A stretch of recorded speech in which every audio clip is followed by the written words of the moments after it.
Hello and welcome, ladies and bro jellies. This is the pilot episode of the Circle Button Podcast, a podcast about PlayStation and video games. I am your host, Matt, bringing it freshly to you, my people.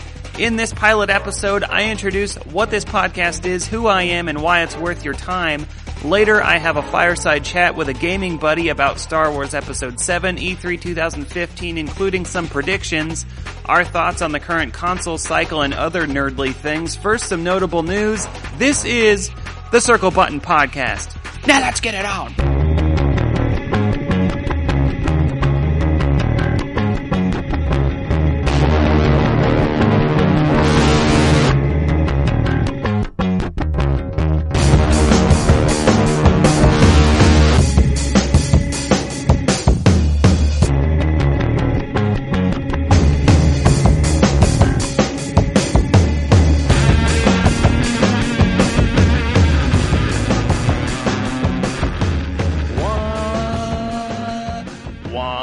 Fade out the song, start the podcast. Hello and welcome again, ladies and bro jellies. The pilot episode of the Circle Button Podcast is in your ears, in your brain.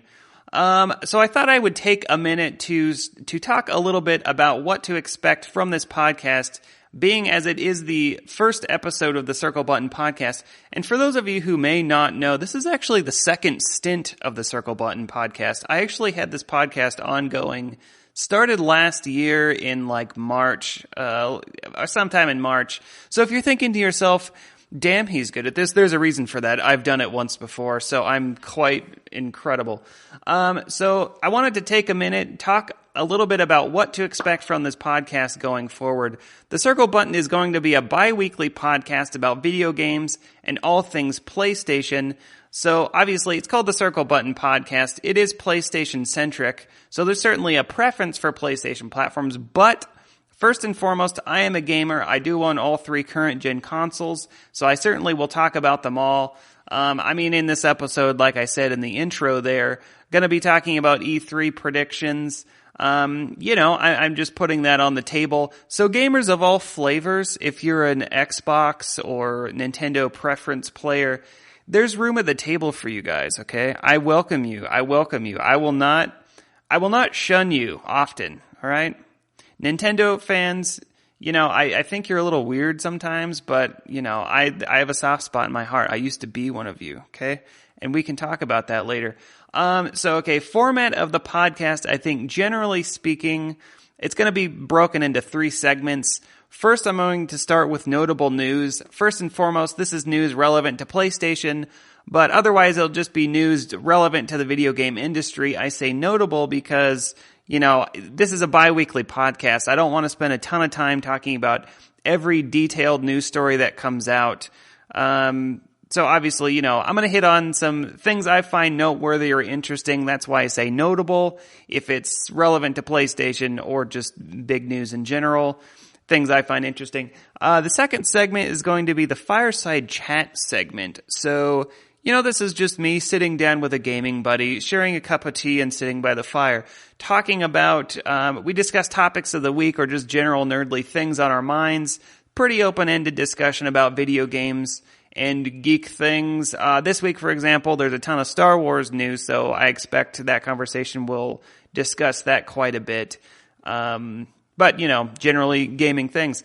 The third segment will be Thoughts and Tangents segment. This is kind of like a feature segment where I slow things down. I slow things down for you and I get intimate in your brain. I become a brain ninja of the gaming variety. I don't know what that means. This is a feature segment. I'll discuss a topic of interest to myself. This will be, not necessarily PlayStation specific. Could be about video games generally, about the industry, whatever I find interesting, and I hope you find it interesting too. Again, the Circle Button is PlayStation centric, but it's not PlayStation exclusive, okay? That's why I say gamers of all flavors, you're welcome. Okay, the Circle Button, it's like a second party software. We develop for Sony platforms, but we maintain independence and creative freedom, okay? So gamers of all flavors, you're Nintendo, you got the Wii U, you've got the Wii, you got the Xbox 360, you're an Xbox One gamer, you're all welcome. Like I said, I'm putting it on the table, okay? I prefer the PlayStation, but I love you all right? And I hope you love me too. So without further ado, let's kick this mother off with notable news for April 2015 in video games. Emergency.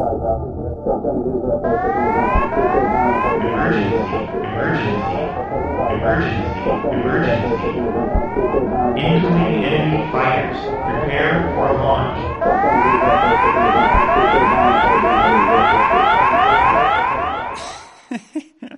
I don't know why I just wanted to include that sound clip with the news. For some reason, whenever I hear that sound clip, I just think of somebody just reporting something critically important. So I thought maybe the news important. I don't know. If you don't recognize that sound, by the way, it's from Star Fox on the Super Nintendo. And let me just start by saying, if you believe that Star Fox 64 is superior to Super Star Fox, you're free to get the hell out. You're free to leave, sir. You are free to leave. Just kidding. Just kidding. Stay a while. Stay a minute at least. Give me another chance. Okay, I'm sorry. So I wanted to start the news with some Star Wars tidbits. Of course, Star Wars is all over the news this week. The Star Wars Celebration took place this week in Anaheim, April 16th through the 19th. Lots of exciting news coming out of that celebratory event. First and foremost, they released the Star Wars trailer number 2, follow up to the original Star Wars Episode 7 trailer that initially launched on Thanksgiving of last year.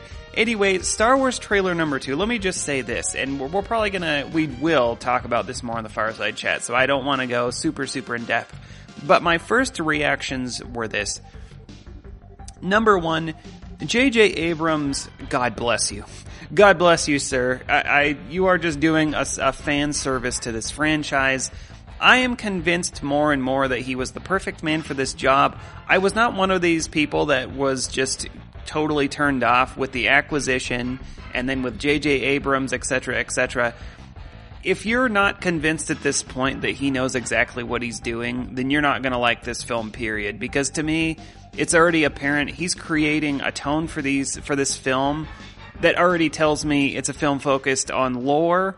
It is a film that's going to do a service to the original trilogy, and it is lore and just creating characters. I'm already intrigued with the antagonist, the villain, the Sith in this film. Of course, you know, we've got the new lightsaber, which mixed emotions on for many folks, but the character already has me just swimming in thoughts and ideas.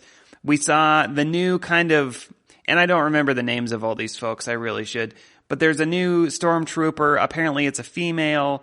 It's the black caped stormtrooper in the trailer. There's already speculation all around who that is and how they fit into the universe.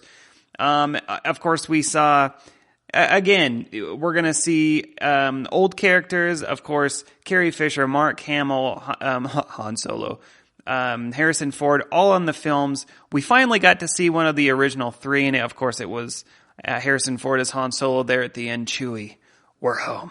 And at that point, I think every fan just wept. Tears of joy.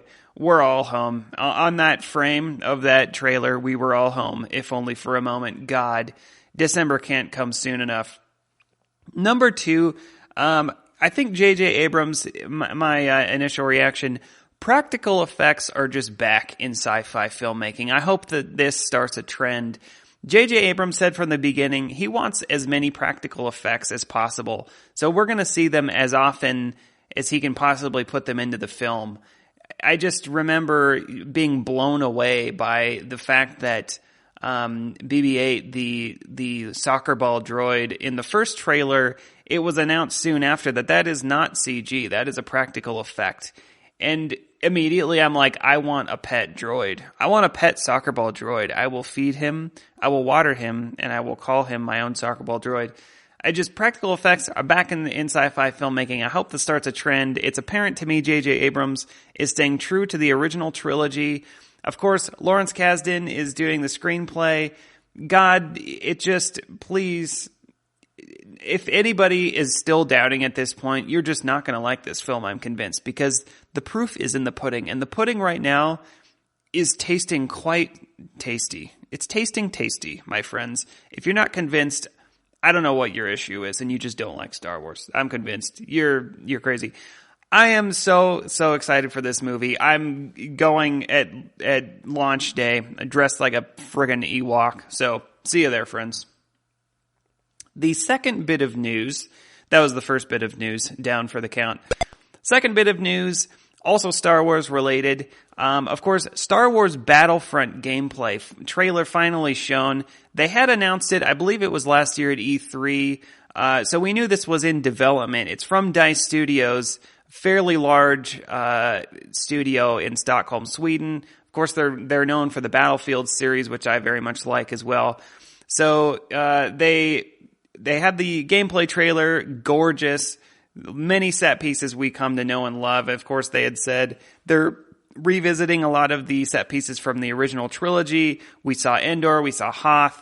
There was also going to be a map based on the episode 7, Jakku, I think that's what it's called, the new desert world we've seen in the trailers, in the movie trailers.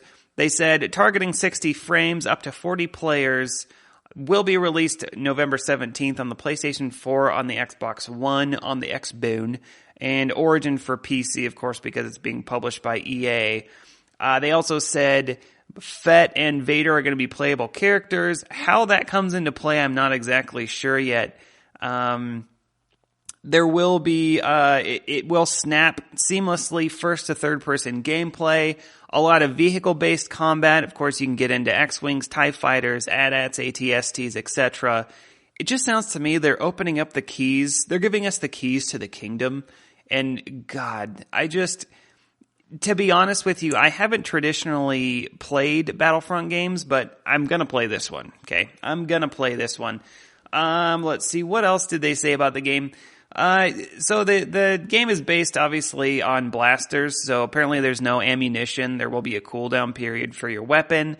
There is no campaign mode, but there will be a co-op mode that does feature co-op offline and online, so that's something. That's something. Again, being released November 17th, and it's a multiplayer online game, pretty traditional, and I'm feeling, again, like DICE was the perfect studio to helm this thing. I think DICE is at the top of their game right now. They've really caught their stride with the Battlefield series. Love or hate Battlefield, I mean, I don't think that you can look at this Battlefront gameplay and not raise an eyebrow. I thought it was impressive. Lots of particle effects going on. Just the assets of this game just look so accurate to their true world counterpart models from film. I'm just loving everything about it. And another game, I'll probably get it at launch. Item 2 down for the count on the news this week. So item number 3 on the news, a bit of PlayStation news. Sony? Who is that? Sony finally announced a little bit of news regarding Journey. Of course, they had announced that Journey was coming to the PlayStation 4, I think at least a year ago or so. But they went mum on it. They're like, yeah, Journey's coming, and then they hadn't said anything for several months. Of course, they released Flower back in November, developed by that game company who also did Journey.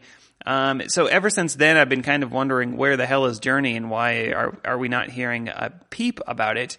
But Sony announced that the release window for Journey is mid-2015, so we don't have a specific date, just a release window. I guess we can take that to mean June. So June-ish, it looks like Journey will be released. And it will be released on the PlayStation Network, on the PSN, as well as at retail. So we will get a disc version of that game. So I will buy it for the third time, because I do have the disc on the PS3 and on the PSN, yada yada. A little bit of name dropping for the Circle Button podcast. I have personally met Austin Wintory, the composer of Journey. He's a really down-to-earth, awesome guy, and I got his autograph on my collector's edition Journey for PS3. So a little bit of name dropping, no big deal. Another bit of news on the PlayStation front. Star Ocean 5, Integrity and Faithlessness, officially announced for PlayStation 4 and PlayStation 3. It will, of course, being developed by Tri-Ace, published by Square Enix. Tri-Ace, of course, known for the Star Ocean series, kind of a throwback franchise for the PlayStation. They also did Valkyrie Profile, came out on the original PlayStation. They also had Valkyrie Profile. God, I forget the subtitle, but it was released on PSP as well. So kind of a throwback franchise for the PlayStation. They haven't said anything other than apparently set on an uncivilized planet called Fake Lead, 6,000 light years away from Earth. Battle system will again be seamless, real-time battle system. So, it will stay true to its roots in that sense. Still waiting on the official reveal. They have released screenshots of the characters, a male and a female. They look quite different, by the way. The female looks very Japanese, and the male looks a little more modern Japanese. I don't know. Interesting character models, but I suspect we'll hear more about that in the run-up to E3. I'm sure we'll get a full release date by E3. Last item in the news, Witcher 3 has officially gone gold, is out of development and heading into manufacturing. Of course, Witcher 3 releasing PlayStation 4, Xbox One, and PC May 19th. Witcher 3, I would say probably one of the most anticipated titles of the current gen, has been in development a little over 3 years from CD Projekt Red. Of course, they also did The Witcher 1 and 2, neither of which I played, but I am going to get this one. The thing about The Witcher 3, I think they said back in March, Witcher 3 could be upwards of 200 hours. Are you kidding me? 200 hours. Okay, I'm going to get this game, but 200 hours? I mean, I want to play this game. I want to beat this game, but I still want to be in my 30s when I do it, to be honest with you. I don't know if I'm 200 hours. My God. I think they also said a speed run by the developer took 25 hours. For a speed run? My God. In all seriousness, Witcher 3 looks quite expansive, looks pretty remarkable to me. It's kind of got like this Red Dead Redemption vibe going on. There's like this exploration and survival, just kind of flavor I'm getting from it. Kind of more along the lines of a traditional Monster Hunter. I mean, it is The Witcher 3, The Hunt, I think is what it's called. So you are hunting down particular monsters. Of course, action RPG, open world oriented. Looks quite awesome. I'm sure many of you are going to pick it up. Again, coming out May 19th on your console of choice. So that wraps it up for the notable news segment. Let's move it right along. It's time for the fireside chat, my friends. So grab your favorite cup of tea, get cozy with me, and welcome to the fireside chat segment this week.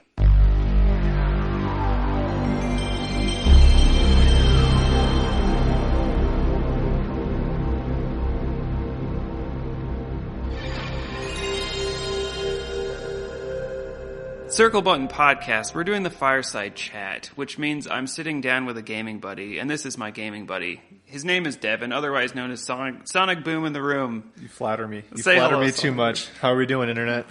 Yeah. What's up, kids? Internet, how are we doing?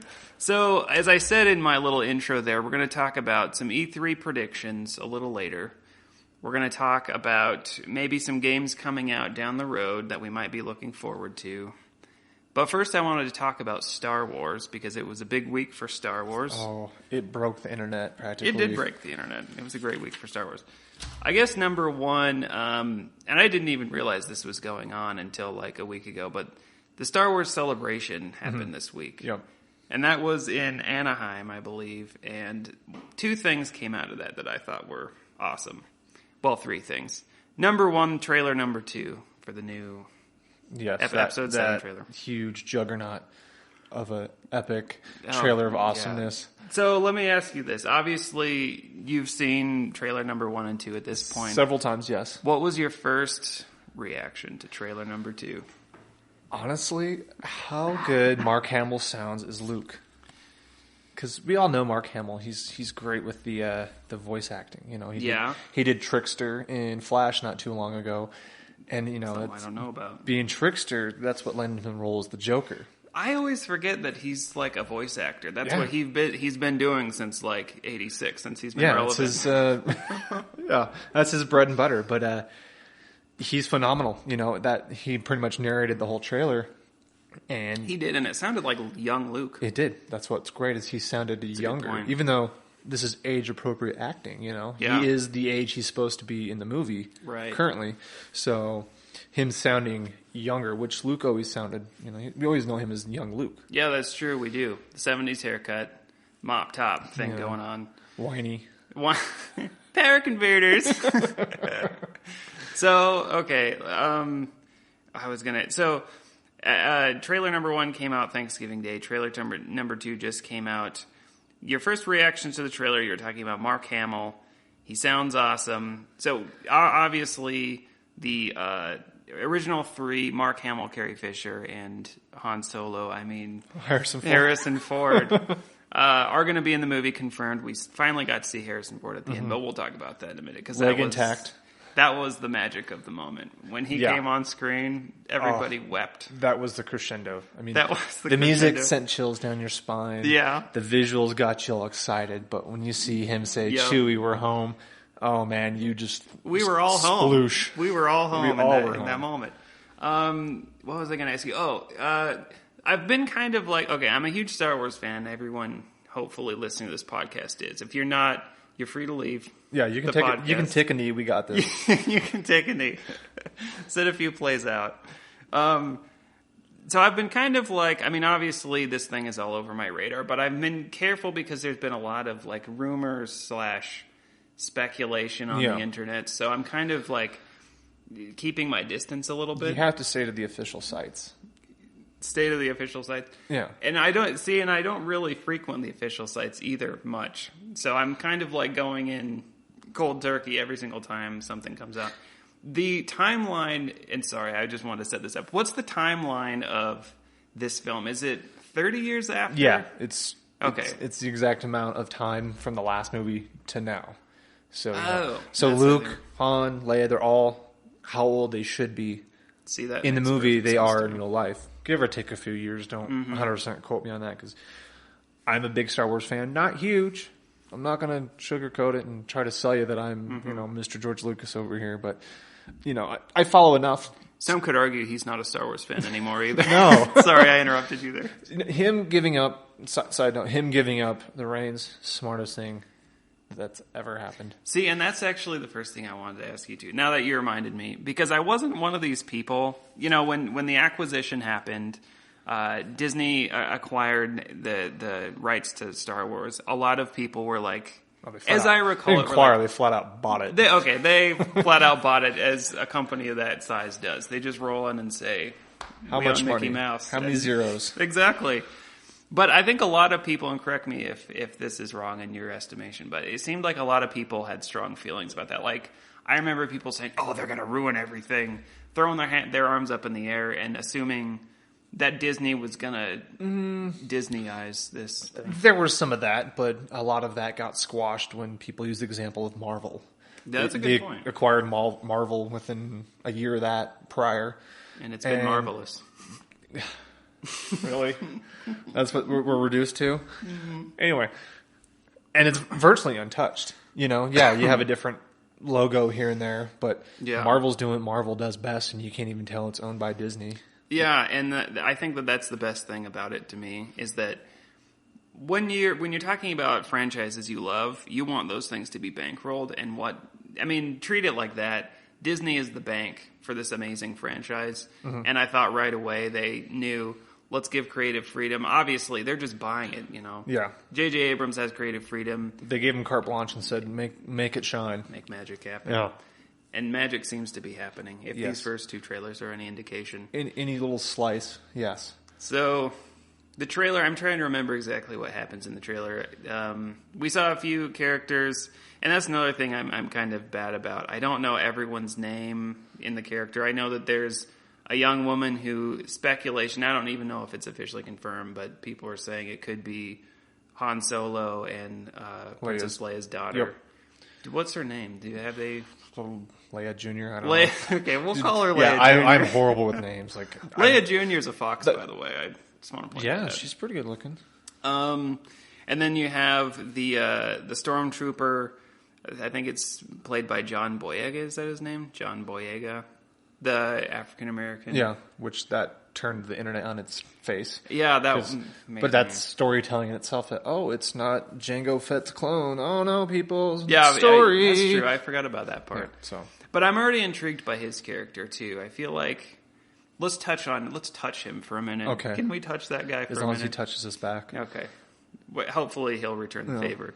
But looking back, he was the first portrayal face we've seen attached to this thing, and he has continued to be a pretty prominent reoccurring. Yeah, he wasn't just a one and done.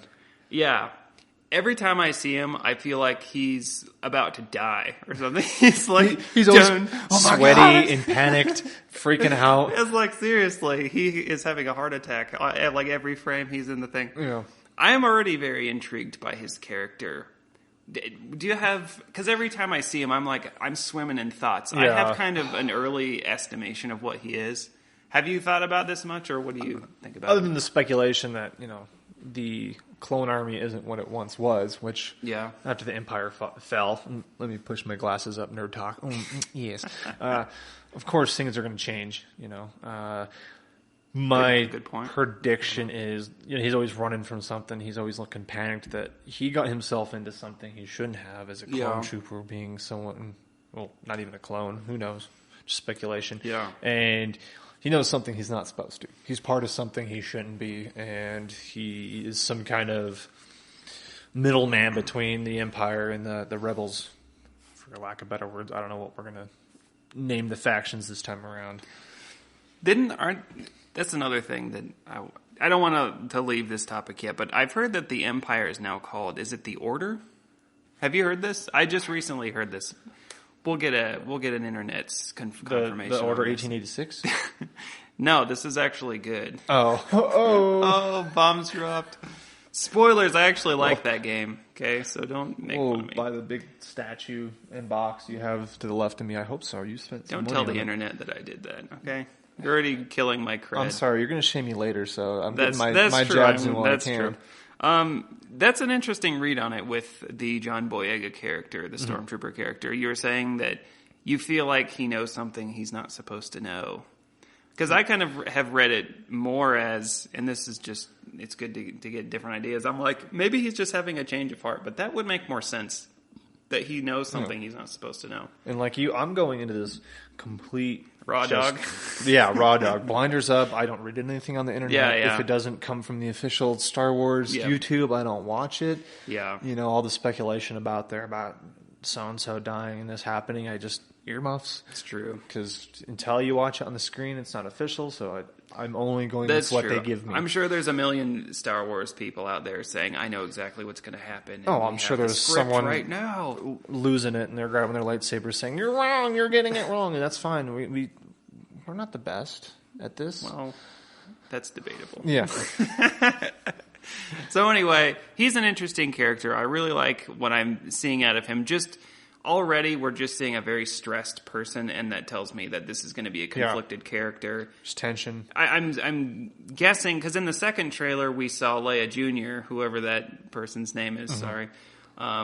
She kind of there was a point in the trailer where she extended her arm, and so it kind of tells me there's an alignment with some good force that he's having. She's bailing him out because she's the one on the speeder in the beginning. Yeah, right. We saw it in the last trailer, saw it in this one where across the desert you see a downed X-Wing, and then you see a mountain, which isn't a mountain, it's a Death Star, or not Death Star, Star Destroyer. Blew my mind. Phenomenal. So totally she's out there picking up the pieces for whatever he broke. Yeah, right. We saw, let's speed this along because we're talking about this a lot, which is fine. So we saw a lot of set pieces. I guess they also confirmed that the world, this desert world they're on, is called Jakku. It's not Mos Eisley. Yes. So that's something.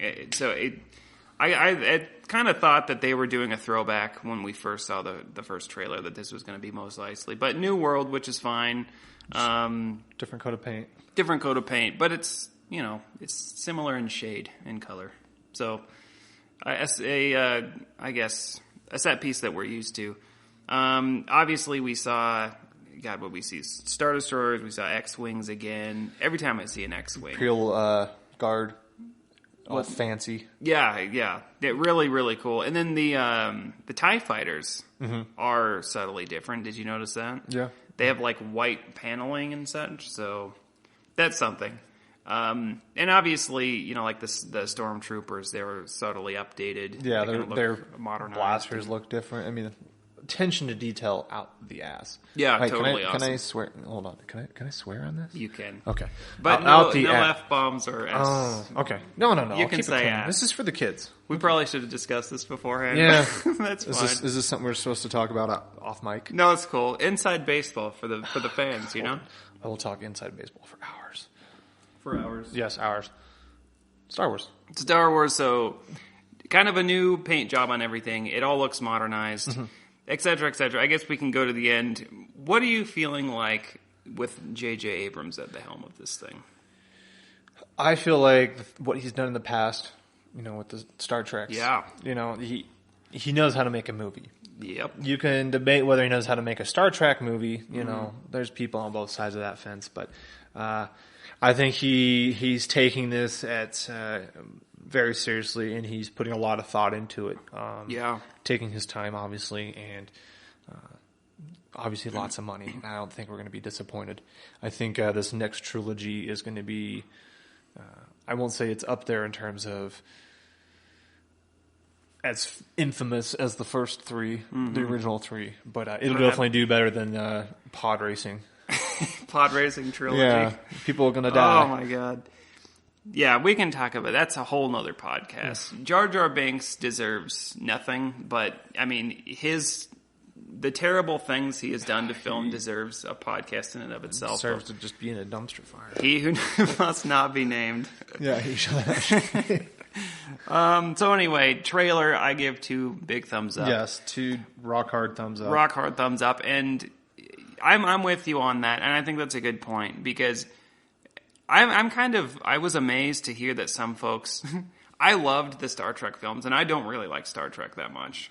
So I'm the same way. I'll dabble in it here and there, and I know of it, and I got a loose tangential knowledge of Khan. And all that stuff. Yeah, we're loosely familiar with the characters, but immediately that first Star Trek reboot that Abrams did, I was like, wow, this is awesome. This is finally something that I would actually want to watch, and it's exciting, and it's not like it's for the new generation. Boring dialogue of like the rebels. Yeah, we're not eating shribbles anymore. Spock, come here. It's like half the movie Spock, is just really bad dialogue, but. Not in that movie, but in like traditional Star Trek, I just felt was boring. That's just me. Sorry, Trekkies. Yeah, if you're out Trekkers. there. What's the difference? Do you know? We're not even going to write in. Can I tell people to write in yet? Yeah, write in. We'll do that later, but first we need fans, so let's work on that. Please listen. Please be excited. I don't beg to them yet. Yeah. So, okay, the trailer was awesome. I think that's a good point about Abrams, in that you may not have liked Star Trek, but you can't deny he has filmmaking expertise, and he's a master. He made a good movie. He made a good movie, and he also did Lost, right? To some capacity, I've heard that he's a producer on it. Yeah, I'm just saying he has experience. He has a track record. The proof is in the pudding, and I think that's clear as day. He's already doing a fan service. It's been far too long since I've heard that phrase. Well, you heard it here first. Yes. And practical effects are a huge piece of this film. And again, I think that's an homage to an homage. How do you say that word? Homage to the original trilogy. I thought just making it a point. We don't want green screen as much as we want practical effects. Yes. So I want my own soccer ball droid. I'll just end with that. So the other piece of news that came out of the Star Wars celebration was Battlefront was officially revealed. Oh, it's been far too long. When was the last Battlefront? Was it in the PS2 Xbox days? Yeah. So that must have been some years. The mid 2000s-ish. 2000. I'm just going to shoot from the hip. 2004. All right. We'll get a judge's ruling on that later. Someone will Google that for us. Someone Google that. Which I obviously I know what Battlefront is, but I've never really gone all in on those games. I never really played them a bunch. Have you? I played them a fair amount. Nothing crazy, but dabbled in them, yes. Didn't get cray. No cray. Yeah, so DICE is developing this. Of course, we know that studio who's done Battlefield ongoing for the last several years. I thought that the game, and this is debatable, right? Because it's in-engine, but people are saying it's not gameplay. Yeah. In-engine, there can be a lot of things. But it's in their Frostbite. What are they up to? 3, 4? Something like that. Anyway. The Frostbite trilogy. Frostbite engine. Yeah. I mean, I think we can at least expect as much as Battlefield, which to me is technically a game. Mm-hmm. Technically it's sound. And obviously it's going to be online multiplayer focused. Who better to do it than DICE, really, in my opinion? You may hate Battlefield, but they have a stable game. Yeah, it's been rocky. Battlefield 3 didn't come out to... update us on that, because I've got Battlefield 3 and I never experienced it. I think it's fixed now, but it's taken them a while. It took them a good year to get it patched to where it was stable and user-friendly, to say the least. But overall, I mean, you think of like the bad companies, you think... just the Battlefield proper, 1, 2, 3. You think Battlefield as a license, as a property, they make good games, and we should expect good things from them when it comes to Battlefield or Battlefront. And again, they're all they do seemingly now is multiplayer. Mm-hmm. I mean, obviously Battlefield has a campaign attached to it, but it is a multiplayer game, and I think that. What better company to use that knows how to, in terms of balancing and multiplayer and servers and all these things? Have you heard much about Battlefront, the details? They've released a little bit. No campaign. It's going to be multiplayer only. So you're going to have you're going to have your PvP. Your big battles. You're also going to have your co-op. So and they said some kind of horde mode or. Okay, and I didn't read much on that. Is that speculation, or did they say it was going to be something they came like out with horde that, mode? yeah. Oh, okay. Well, sorry. Not knowing. No, I don't know. Oh, okay. I like to put horde mode on as a label. Yeah, it's easy. Well, it's a catch-all. Yeah. Right? It is going to be co-op on and offline, though, I've heard. So you can do split screen offline or co-op online, which is cool. Let's see what else. I've heard... obviously, there was a pretty big emphasis on vehicle-based combat, which is awesome. Mm-hmm. I said in the intro, which you haven't heard yet, but it just seems to me like they're giving us the keys to the kingdom of Star Wars. We're going to revisit set pieces we know and love. Endor obviously was in the trailer there. Yeah, they've confirmed Hoth. Oh, that was in the trailer too. So we're going to see set pieces. Endor. There's 4 places. Confirmed. Jakku was one of them from Episode 7, which they said, I guess, is going to be free DLC. Okay. So that's cool. That's something, I guess. Yeah, okay. Up to 40 players, targeting 60 frames. All the usual suspects are there. 60 frames, I'll believe it when I see 60 frames, yeah, that's... Targeting 60, that tells me 40 to 60 already. It's still an elusive unicorn. It is. Other than Call of Duty seem to be the only ones that do it on a regular basis and stick to it, but most other... That's because they use engines from 97. Yeah, those textures. Shots fired right there. All right, anything else you wanted to mention on the battle fronts? I'm excited to see what it turns into. Hopefully they get it out as close to the movie as possible. Yeah, they did release a release date, though. They released a release date. That's a little redundant. They announced a release date. I believe it's November 17th. 17th? Okay. On the Xbone, on the PS4, and on the PC. Via Origin, of course, because it's EA. Oh. Which I don't really dabble in PC much. Origin is like the EA fascist counterpart of Steam, right? Yeah, it's the we want our money, so we're going to do our games on our own thing. So Valve doesn't get their grubby little fingers into things. Yeah, and their grubby little fingers are in everything at this point, aren't they? Yes, but for a good reason. They, side tangent, of course, they've revitalized PC gaming. They have evangelized it as a medium, and it's still a strong presence. Well, Battlefront. I really like DICE personally. I rocked out on Battlefield. I did Battlefield 2 more than I did 3 or any of the newer ones. Hardline just came out. I haven't even touched that thing yet, and I probably won't. But yeah, I've heard a little bit about it, but I haven't dabbled in it either. I've been playing other old games, so that's a good segue, Devin, because I wanted, and I forgot to do this first and foremost, I wanted to kind of introduce who we are as human beings on this planet. So, yes. No, just kidding. I just wanted to introduce us as gamers to some degree. Sonic Boom in the room. Talk to me about A, what you're playing, and B, maybe give me 1 or 2 games on your all-time list. All right. Well, currently what I'm playing a little bit of everything right now, and this kind of will dovetail into a topic you gave me to do some research on, a little bit of homework. Dovetail. Been playing my Nintendo Wii. Wii U. So I've been playing the Mario Party. Now. No. I'm just kidding. I'm just kidding. You got a grip of games over there. I do. I'm just messing with you. Been playing the Mario Party and Smash with the missus. She enjoys the Nintendos. Yeah. I still play a little bit of Destiny here and there. Do you? Yeah. I finally got Crux. So it's taken me quite a while. Quite some time. So if anyone knows what that is, you can.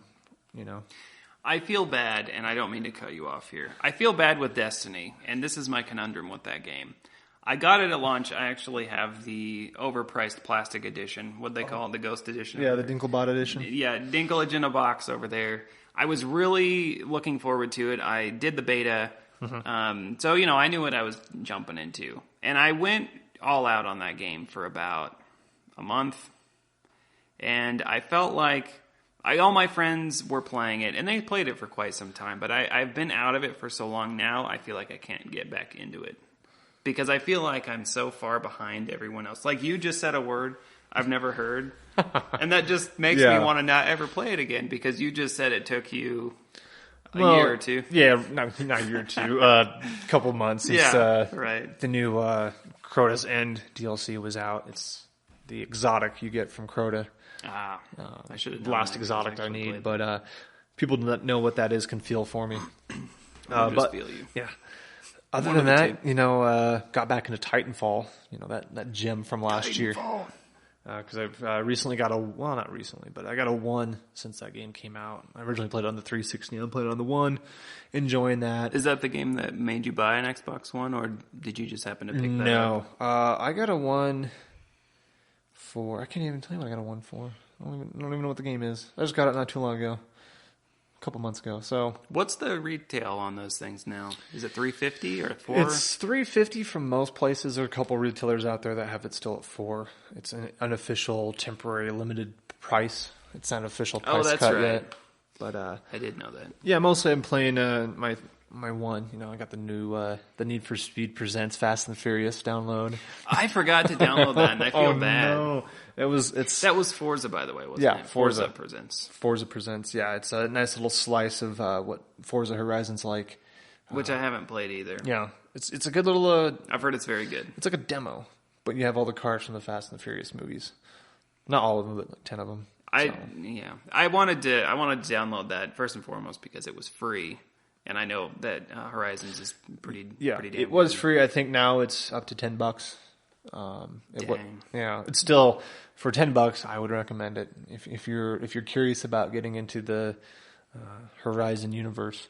That's a good little slice. It gets your toes wet. The Forzas with a T. God, don't even get me started on that. Yeah. So primarily, I'm your shadow image. I'm Xbox persona. That's good. Whereas you were... if we have someone that's right all the time, we need someone that's wrong once in a while. Just kidding. Ouch. I do have an Xbox One. I've told people on the podcast had it for I have a an while. Xbox You've had it longer than I have. That's true. I got it... Damn, when did I get that? Pretty close to launch. Pretty close. It was like within a month. Yeah. Maybe 2. Yeah. But I feel kind of bad with my Xbox One. We're going to go on a tangent here. Yeah. But I'll wrangle it back in. Shadows of Mordor. Been playing that a lot. Yeah. Absolutely loving it. I have played literally about half an hour of that game, and I got it. This is what happened. I got Shadows of Mordor, and I played it for like 30 minutes. I got it in the middle of my Bloodborne madness, so I was like, I played it for like 30 minutes, and I was like, okay, I know what this is. I'm going to come back to this. It just confirmed that the game was good, and I was going to come back to it. Okay. So I'm just saying, I was totally knee deep in Bloodborne, so I wasn't going to play anything else. After punching yourself in the genitalia, in the junk. Yeah, that's true. It is what it was. I don't want to see. All right. You came out on the other side living, obviously. I did. I platinumed that game. You platinumed that game. I platinumed Bloodborne. God, you're messed. And it took me like 90 hours. It got to a point. It's still not bad. Yeah. It's still not bad. I put several hundred hours into Destiny. Really? Yeah. Wow. Yeah. So I like it. It's fun.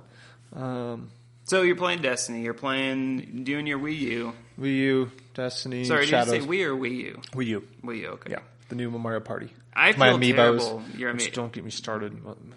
Let me just ask you this because it will tell me everything I need to know. Do you own one amiibo? Yes. Okay, that's all I need to know. Or I should have said you own at least one amiibo. Yeah. If you say yes, then I already know the ending to that story. So you've been playing Wii U, playing Destiny. Anything else? That's my current jams. Current jam. A little bit of backstory. Like many of you, started in the Great Console Wars, taking up the Sega banner, collecting rings, not coins. Yeah. You know. Whoa. So you were on the wrong side of history many times. That's not what my friend said. Oh. My little group of friends, we all had Genesis, you know. Yeah, Genesis. I had a Genesis too. So eventually got a Super Nintendo and then got a 64. Then moved on to PlayStation, et cetera, et cetera. So, and the rest is history. Yeah, the rest is history. So give us one or two games that are on your all-time list. Doesn't necessarily have to be your best ever, because that would be all. My knee-jerk reaction to this question is, Prince of Persia from 2008. Every time I ask you this, you tell me that, and I love that. I love that you picked that game. It's beautiful. It sounds great. You got, I always want to call him Nathan Fillion, but that's not right. Nolan North. Nolan North, thank you. It's one of the two. Staring right at his statue right here. Nolan North. Yep. He's over there yucking it up, being a jokester. It's great. Is there a game that he's not in? Sorry, let's not take that derail. Is this a game? There's fewer games he's not in that he's in these days, but Troy Baker's slowly creeping up on taking that from him. It's funny, and here's another tangent for us to go on. I was just recently watching a video on Troy Baker. He does like an amazing Christopher Walken impression. Oh, does he? Oh, man. I don't think I've heard that. It's amazing. I believe it. He's a good voice actor, so I believe it. God. Yeah, Nolan North is the real deal too. So, Prince of Persia. Is this a game? This is a good question because I have a good buddy who's like really, really into movies, and he'll have like his favorite movies of all time that he'll revisit. He'll make it a point to watch them once a year. Do you do the same thing around the holidays? Really? Or when I'm in a funk, it puts me in my Zen moment. My little, it gets me in my happy place. I can play for a half hour, no problem. Just pick it up. Now we know you have issues. Well, I would have told you that before. Yeah, it's my gaming therapy. It's cool, easy to pop in and play for a little bit, and I've played it enough to know where I'm picking up from, and it doesn't take a lot of explanation to get back into it. That's always good. My equivalent of that is probably Mario 64 because it puts me in that headspace. When I first played that game, I honestly think it's more emotional correlation than anything. Yes. Like when I got that game, I was still sort of a child, mostly as we all were, mostly innocent, etc. But it takes me back to that time. But also the game is amazing too. Yeah. But I remember renting that from Showtime Video. Ooh, throwback. Or Showtime and Blockbuster. Rented 64, rent that. That was the first time I saw it, was at Blockbuster. Yeah. Myself. Yeah. So, Prince of Persia, I was going to ask you something. Actually, I have bought that game since you told me that you loved it because I wanted to play it, but I still haven't played it. So. Oh, you got to play it. How long is it? That's my question. You can beat it under 10 hours easily. Oh, okay. It's not a long game. DLC, take it with a grain of salt because my strong feelings is the game ended where it should have, and the DLC just kind of crowbars a new ending onto it, a new story. A new charge chapter onto your debit card, more like it. Yeah. Crowbars that. It's not quite horse armor, but it's definitely not the best. But actually, while we're on the topic of length of games, we weren't really, but now I'm forcing that segue. Okay. Anything you're looking forward to in the next maybe month or two? Next month or two? Just to refresh your memory, Witcher 3 comes out in May. I never played the Witcher games. I was going to ask you. For some reason, I thought you did play. No, I've always had an interest in them, but just they've always eluded me. Because I think Witcher 1 came out on PC, right? Witcher 2 came out on PC and 360. When it came out on 360, I picked it up just to see it because it was pretty well reviewed. It was pretty well received. Yeah. And I played like maybe an hour of it, just enough to say, okay, this game looks really good, but it's like way more than I want to get into now. It's going to take some hours. Yeah. So and the next one is going to be no joke. And I said in the intro, which you hadn't heard either, 200 hours plus is what I've been hearing. Well, if you've looked at the map and you've used at any kind of scale, like the Los Santos, Los San Andreas, what's the city from Grand Theft Auto 5? Is it Los Santos? I don't remember. God, I should people know this. don't hate me. That's a game people can judge I us. was gonna play on the one when I got it, and I got around to it. So don't hate me. But the map in comparison is just it's a fraction of the size. So if that's any kind of indication, there's going to be a lot of meat on them bones. I mean, that's awesome. I love basically the value of your $60 is going a long way. Yes. It's going to be like, You're half a cent an hour for your buck. Yeah. I mean, good Lord. The value proposition, the value proposition's great, but... And they've announced, free DLC for PC? That is cool. Or is that for all that's PC consoles? only? I don't know. I had heard that it was going to be free DLC. I assumed that was going to be... I assumed that was going to be for all platforms. Because I feel like that would start a riot. I don't know. We've seen Microsoft and PlayStation get their fingers in Yeah. free. I'm using air quotes if you can't see it on the live feed. True. So, who knows? That's a detail that's escaped me. 200 hours, though. That turns me off. I got to be honest. I will play the game. Yeah. 200 hours, though. I'm assuming that's all the major side quests. Yeah, that's true. I'd imagine you can get through that game in 40, 50 hours. Well, I heard that you could that the developer had speed ran it in 25. 25, okay. That is beefy, though, because speedruns, you could speedrun Mario 64, for example, in 15 minutes. I don't know. Well, think about it like Skyrim. How quick can you go through the main campaign in Skyrim? I don't know, actually, because I never played it. It's not too long. It's... Really? Yeah. 10, 12 hours, something like that. I could be wrong. No kidding. It's been far too long, so I could be completely off. It could be closer to 20. If it's anywhere in the ballpark of 20, though, it's not even close to how many hours you put in just, dinking around in that universe. Good point. And it is open world RPG, so I'm sure there is a lot to dink into. Yeah, I mean, those 200 hours are just going to go by, like that. When I've been seeing, and they, I think, finally have a new trailer up for it, but for some reason, this game is giving me vibes of Red Dead Redemption, like this survival open world exposition. Mm-hmm. I don't know. So, I don't know. It's more along the lines of a Monster Hunter, clearly, because it's like monster hunting. I mean, it is called The Wild Hunt. Yeah. So, but anyway, food for thought. Any closing thoughts on The Witcher? Are you going to get it at launch? Probably not. I haven't played the other one, so that one will probably, I'll get on the discount rack at some point. You're one of those cheap ass. Not just cheap, but just, like Shadows of Mordor. I waited and I got it off of eBay, brand new for $25. Yeah, same here, actually. I did do that on that one.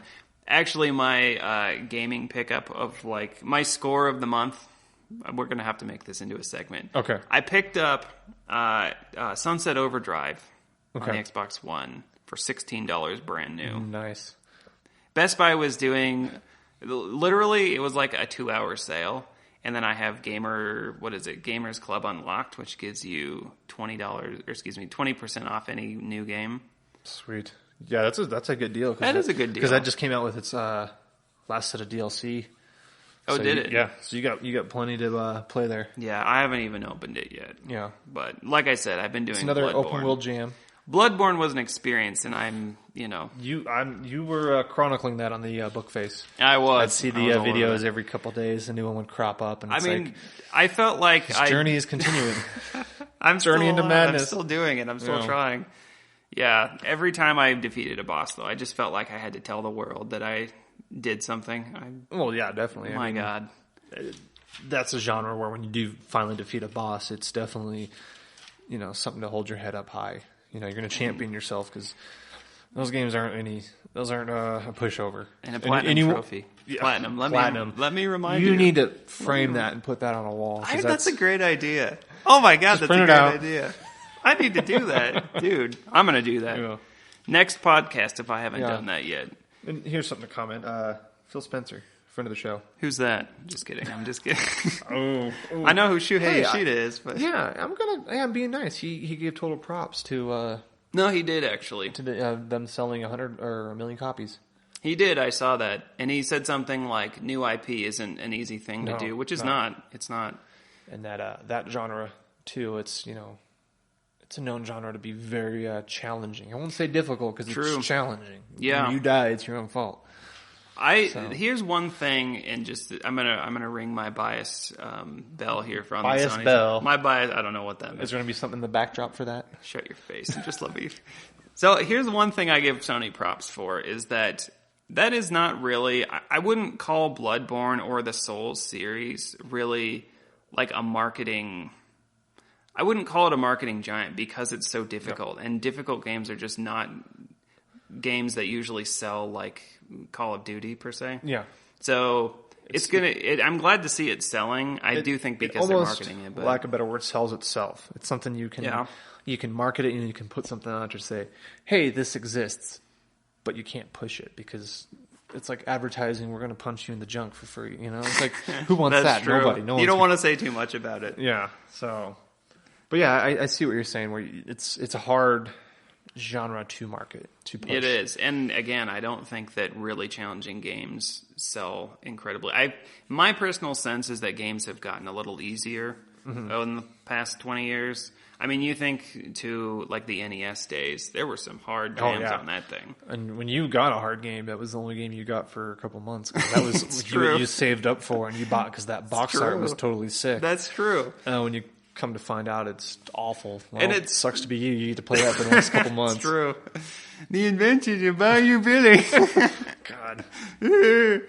But the thing is, what was I going to? I was going to say something else about Bloodborne. It's escaped me. But anyway, I am going to frame a picture of my platinum trophy for Bloodborne. I want you to put that on the I'm gonna sign up there for the fans to see. Yeah, I should do that. Yeah. I am going to do that. I am definitely going to do that. All right, so let's move it on. We wanted to talk about E3 a little bit. I got to interject real quick. Yeah, interject. Batman. E3. Batman. That's right, June. I was asking you about games coming out. Yeah, June. That is my jam. I'm surprised I didn't get to it right away and just force this on you. But yes, Batman. No kidding. Arkham Knight comes out June 23rd. Yes. So it got pushed So I guess it's safe to say you're getting it at launch. Yes, I already have my statue edition reserved. Nice. Money in the bank, ready to go. I am all for collector's editions. Yes. When it makes sense for you personally and financially. I like the plastics. I got the last collector's edition with the Batman statue and love it. I think I did too, actually. My cube. I should know that I did, but I think I did. And I was a dummy enough to reserve the PS4. It's got the did you? The sticker on it. Did you for really? an extra $50, yeah. Oh my God. Yeah, welcome to the good side. You have now turned from Sith to Jedi. I have joined the good side, I guess. Okay. Well, that was going to be my next question, is if you were going to get on that, or if you crossed your mind. Because it is beautiful. Yeah. I'll probably play it on the one, because that's what I have it reserved. That's what the missus reserved it for me for a holiday gift. Doesn't it? And, so wait, you're getting the special edition PS4. Yes. But doesn't that come with the game? Yeah. And you're going to play it on the Xbox statue One. Game. Yeah.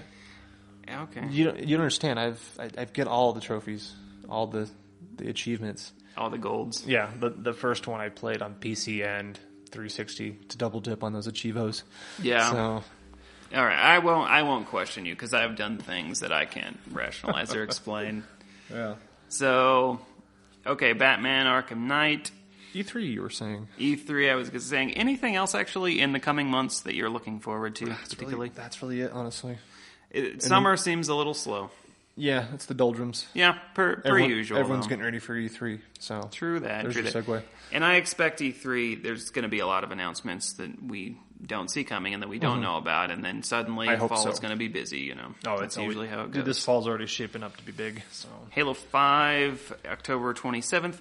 Mm-hmm. I did not play the beta of Halo 5 for some stupid reason. I did not like the beta for Halo 5. Tell me about that. So What's different about it? Because I've heard that the aiming is kind of Call of Duty. They've changed the aiming to where you don't have to aim down sights to be accurate. Like when you just point and shoot, which is, been like your guns aren't necessarily more powerful when you aim down the sight. It just makes you a little bit more accurate for you. But, you can shoot your assault rifle without aiming down the sight and be just as effective as if you did aim down the sights. But do you not like that about it? That's fine.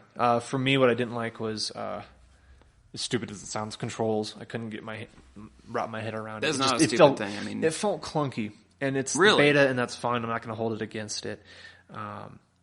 Clunky, like slow pacing, or clunky? It just didn't feel intuitive like past Halo games, and that's obviously something that could be changed and updated, and I can mess with when the game comes out. So I'm not going to, write it off dock just it on yet. that. But some of the things that they did, like at the end of the match, you had a little bro down where dudes are like high fiving and fist bumping, and it just was a little too much. You just sold me on it. I've heard they've toned that down, but yeah, there was just something about it. It just didn't tickle my fancy. Didn't tickle? Yeah, I mean, I'm still going to get it because I love Halo.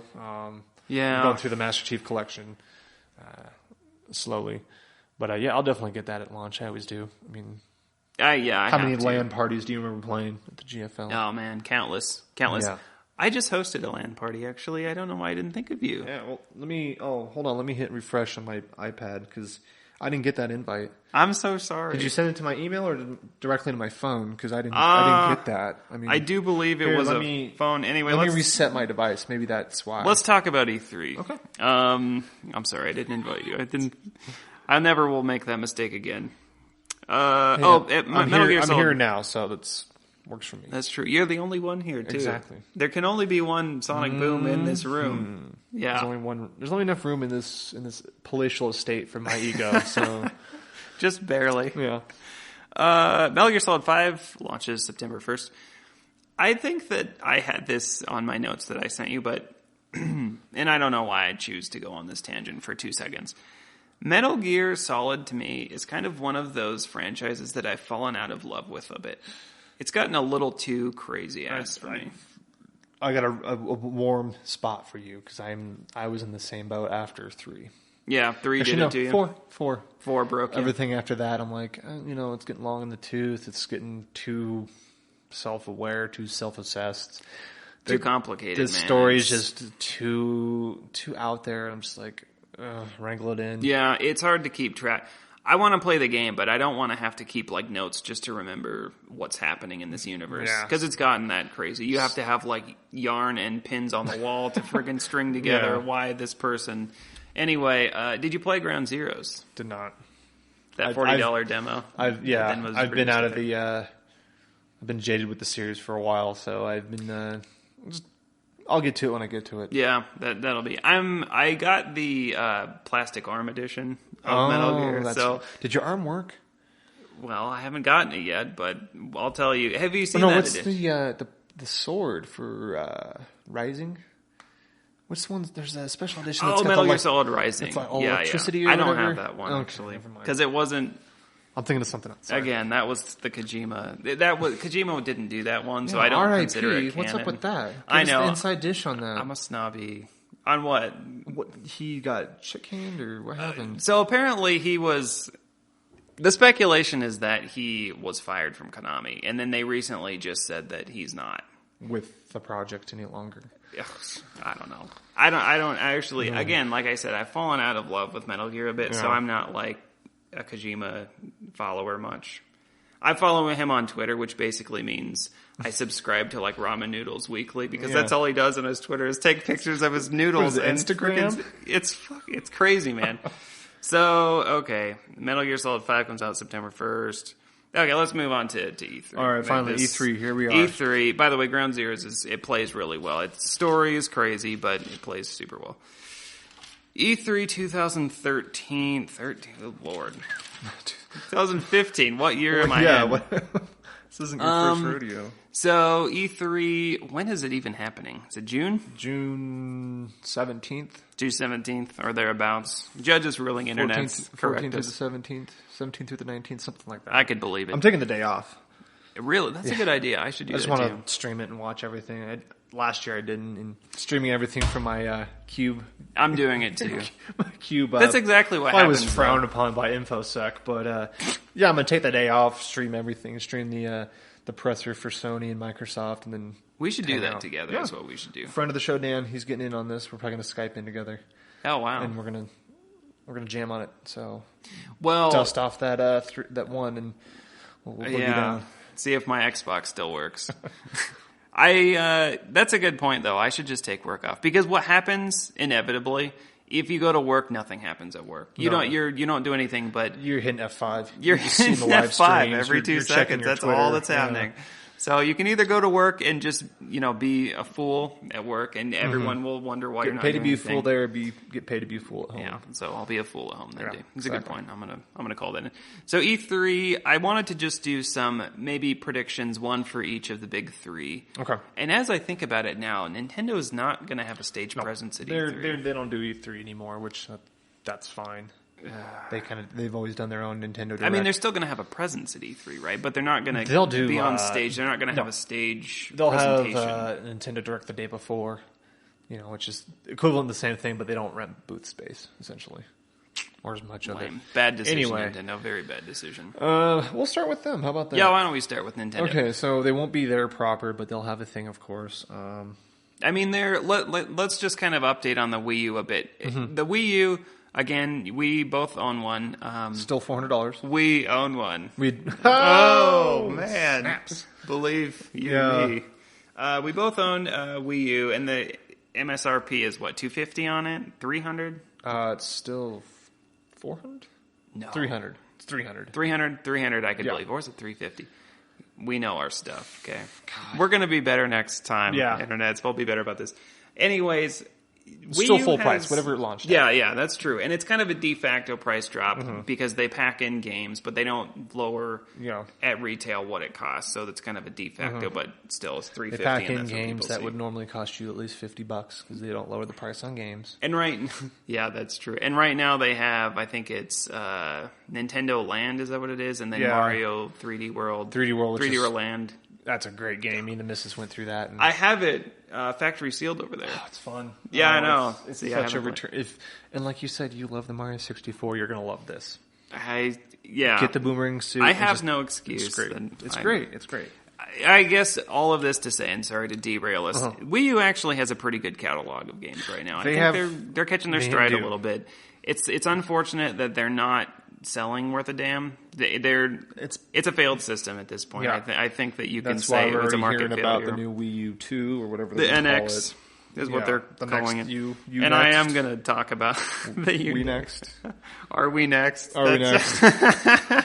There you go, free marketing, Nintendo, and it's already better than Wii U. Just checks in the mail, hopefully. So Nintendo, any big, I don't know. What are your predictions for Nintendo? Any big ideas? What do you think is cooking over there? Huge. We won't see anything for the next gen console, and we won't see anything on Zelda. They're not bringing it because that got pushed. Why not bring it to the show though? That's fine. If you're gonna push it, let us play it. Look at it this way: that's probably gonna be the last good Nintendo first party game that comes out. They've kind of blown their wad. I mean, think about it. All the great games are Nintendo games. There's not. Sans like Bayonetta and what is it, Wonderful 101? Yeah. There's not a lot of Nintendo first party out there, which that's kind of Nintendo's bread and butter. Yeah, they've got that's a side conversation, but we won't see anything for the next gen. We won't see anything for Zelda. But I think what we will see is Star Fox. Yeah, we'll definitely see Star Fox. Because those two were announced about the same time. We haven't seen anything for Star Fox. I think E3 that'll be the big to do. We'll see it for that'll take center stage. Wii U, 3DS. There'll be some kind of cross-platform. Didn't they DLC something? And they haven't publicly really said anything, or excuse me, they haven't publicly shown anything about Star Fox. No. I remember, I think it was last year. It must have been Nintendo Direct since they didn't have a stage presence at E3, but. Miyamoto basically said as much. He's like, Star Fox is in the works, and like it was in the background. Like a logo. Like bouncing off some mirror of another guy that was like, come on, just show us the game. If you're going to play the game. But did you see that? He was playing Star Fox, and it looked to me, Again, it was like over his shoulder, and it's like, this is so bizarre. Star Fox exists. It's right over here, but don't watch this. We're not going to show you. But so weird. But anyway, I'm hoping that it's more like Star Fox on the Super Nintendo than it is Star Fox on 64. Yeah. That was in my intro too. You didn't hear it, but I was basically... Can't wait to hear this intro. Yeah, you need to hear it. Right after we do Fireside Chat, we'll do it. Sorry, I completely derailed you. So Star Fox is going to be there. I think Star Fox is going to be there, and my big prediction, the one I'm shooting from the hip on, is a new Metroid by Way Forward. Ooh, by Way Forward. Yeah. Dude, tell me more. Tell me what makes you think this. They do platformers like side-scrollers so well. They've done the last couple. They did, what's it called? Shantae? Okay. And they did the successful Metroid Prime games. Sorry, I can't talk. So I'm seeing that if hopefully Nintendo will bring back Metroid, and hopefully they'll get Way Forward to do it. This was I don't even know if you can call this a prediction, and it's not really a prediction, but this is what I was going to say, is that, and it was about Metroid too, I was saying, if Nintendo does not show anything about Metroid, and because it seems clear to me at this point in the console cycle for the Wii U, if we don't see Metroid at E3 this year, it's not going to come out on the Wii U. I don't think. If you don't see it by the end of summer, it's not coming out on the Wii. Goodbye, for any IP. See you next console cycle on the NX, whatever that ends up being. I think that that's going to be a great indication of Nintendo. Again, and this is a whole other podcast, but Nintendo, to me, they've lost me as a core Nintendo fan long ago. I feel like I was in the same boat.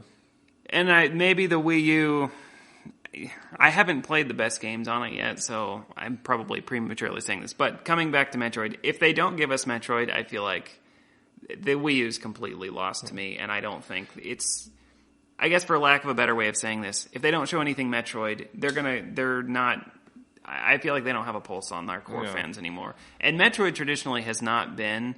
I didn't really know this until I looked at the statistics on it, but it's not really like a huge perennial like market force game. It's not a game that sells like a Mario or like a Mario Kart. So releasing it is basically saying, fans, we know you're there, we love you, and this is your game. And if they don't do that, then I'm not... Yeah, it's not I hate to say it, a major console seller. It isn't. It'll sell a couple... It's a fan couple service. systems, but yeah, it's fan service. And no, I'm totally with you. I used to be completely 100% jaded with Nintendo. Listen to my now defunct podcast. You'll hear me ranting and raving about how much I didn't like Nintendo. But I challenge you, go back to the basics. Play that 3D world. I need to do it. And you'll fall in love with it again. Mario Kart was really good, actually. Mario Kart's great. They're going to have DLC come out in a week. Oh, yeah. That is. The 200cc. Oh, it looks so fast. The CC, I haven't even seen a trailer on it, so... Oh, it's fast. They showed like a demo with... Is it Too Fast, Too Furious, though? Nothing's ever too fast, too furious when you're with Mario. True that. His life a quarter mushroom at a time.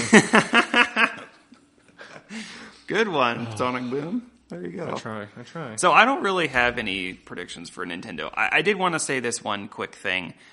Nintendo had said that the NX is the next console. That won't be the market name. That's just their in development name. They've only said like literally one sentence on this, and I'm already like, Nintendo, I have my eye on you, and I feel like you already before you have even shown us what this is, I feel like you're off track. They said it's a brand new concept in game hardware. Nintendo, can you just take off-the-shelf PC components so that you can get some third-party support and just still do your Nintendo thing? But that's Nintendo's quote-unquote success. You know, granted, they're not getting it with the Wii U, but that's kind of their jam, is we do something that's a little different. That's why we have a tablet. That's why we waggle. And that's why they don't have third-party support. Well, they're notoriously difficult to work with on the development side, so that's... Well, don't goes add hand in hand. Don't add barriers to a third-party... Don't add hardware barriers, but, you know... Anyway, I just thought I'd throw that in. Nintendo, I still love you, but whatever they have for mobile. Yeah, that's true. The Dina thing, which I really haven't, and amiibos or don't even say that word, amiibo. Nintendo, Amiibos are the reason I love Nintendo, and simultaneously the reason I hate Nintendo. Yeah, it's when Amiibos break the internet for a solid 3 days because of freaking Jigglypuff, and they don't even make so much of Did you get the Jiggles? Did you buy the Jiggles? No. Do you want the Jiggles? No, I'm done with buying Amiibos. I think I might buy Toad, and that'll be it. Okay, I'm not gonna. You're not done. I'm not gonna camp in line. Just one more hit to go get Mewtwo or whatever because Toys R Us has the exclusive. Yeah. Oh, and then you can't get it online. Oh, you can't get it on their registers because their registers are down. It's a mess. It's a giant mess. Somehow they've done nothing to alleviate it, and I'm just done. I'm done with Amiibos. They know what they're doing. Yeah, they could get my. Here's my thing. Here's my sore spot. Okay, this is where I get wrong. I want Little Mac. I didn't get into Amiibos until almost a year after. I want Little Mac. He's hard to get. He's extremely hard to get. You can't get him new. And you want to get them on eBay? Well, I hope you have $80. How much? $80. Wow. Yeah. So I'm not getting Little Mac ever because I'm not going to give some pimply faced basement dweller $80. We don't need to pick on those guys. No, these are the guys. Anyway, no, I'm just not gonna buy because you can't use them in their package, and I'm gonna open it because I want to play with my piece of plastic. Well. You're going to look at it. It doesn't really do anything. It's not even... Yeah. And I'm not going to pick on you because I've got statues everywhere. Yeah. I would have a Little Mac. Not for $80, but... No. If I could get Little Mac for $13 like every other Amiibo? Yeah, I would. But... if one fell in my lap, I would... Yeah. So I would probably I've got a handful, though. I didn't want to turn this into Amiibo podcast, but chat. what you got? I've got Bowser. I've got Toon Link. I've got Mega Man, Sonic... and Mario. I think that's it. Yeah. Somehow, Shirk. Yeah.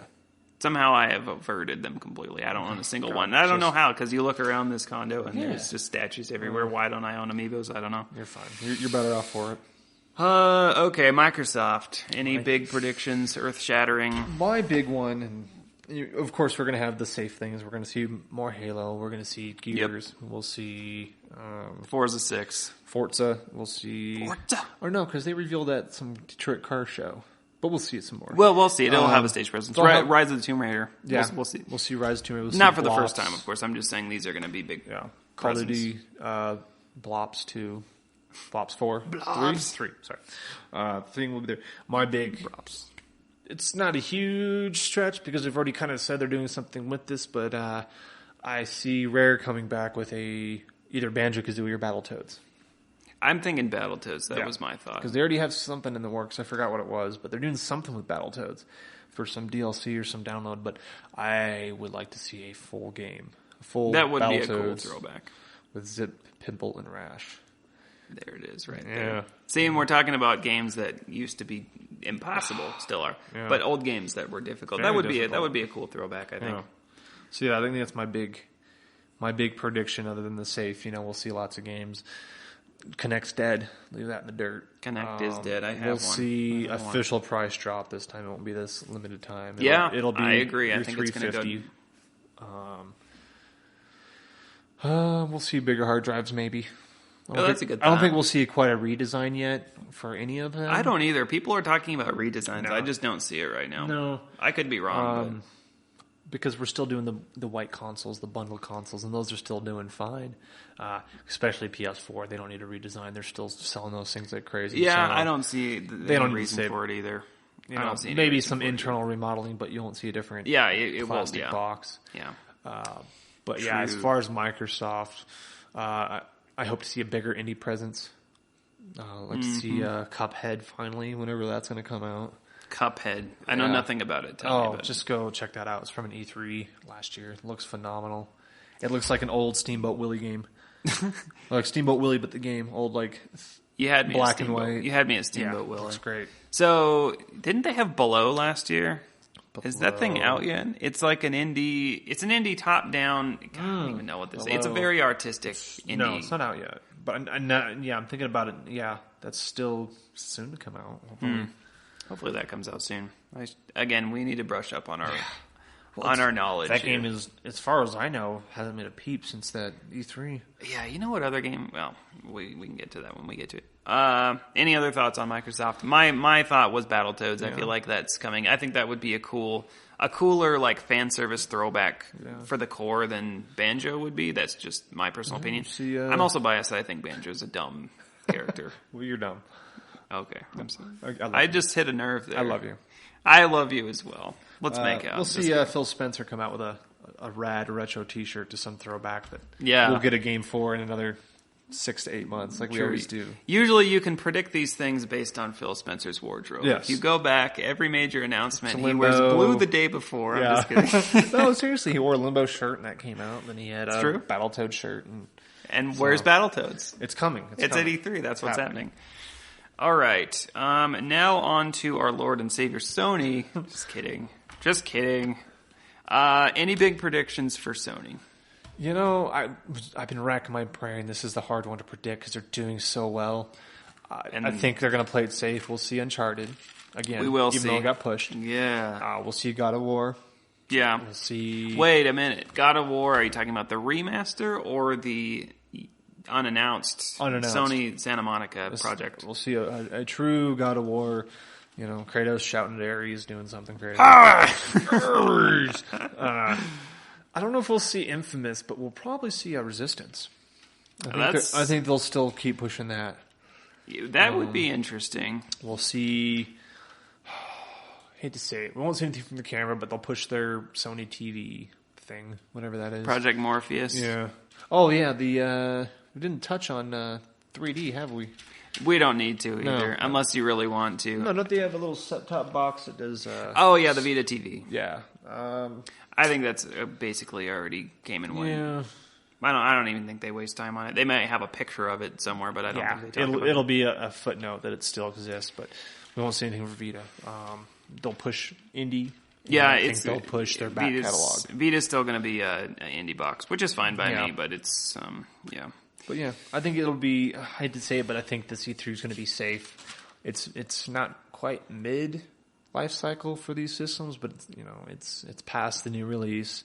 We have, our tech demos out and they're going, and we're actually seeing original IPs hit. So I think it's just going to be lots of games.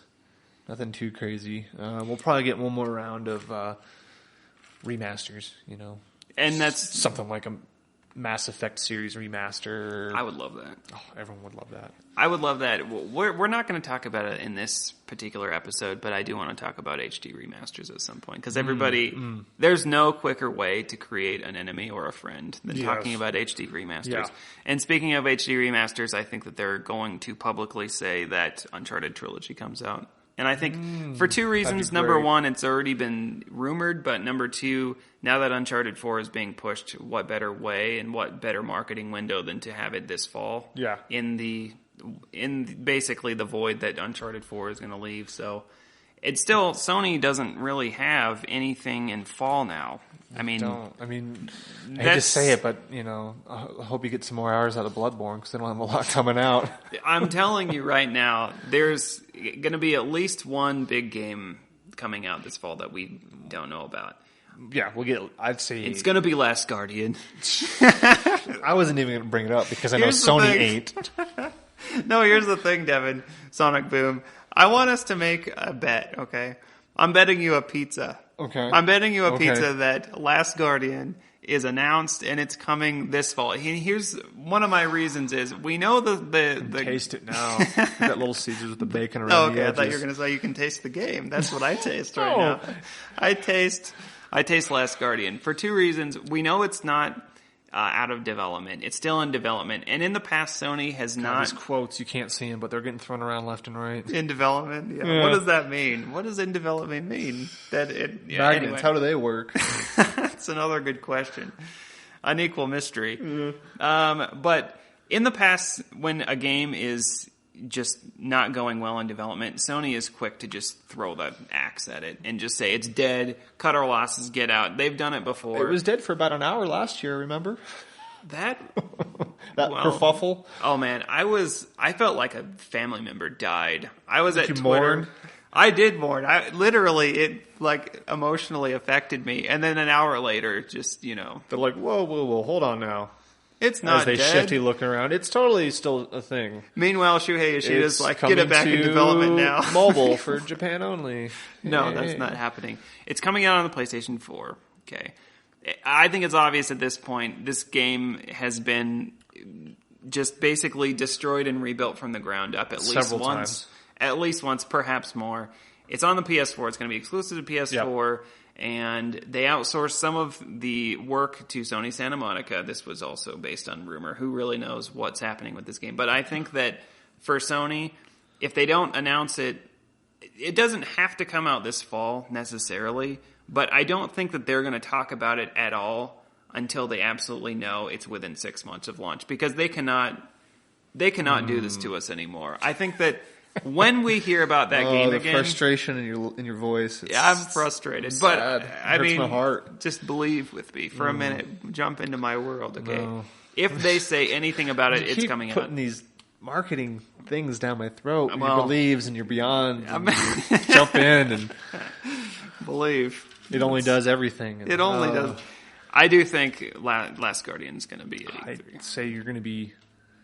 Pizza. We're betting a pizza on it. Disappointed. We're going to see Kingdom Hearts 3 before we see Last Guardian.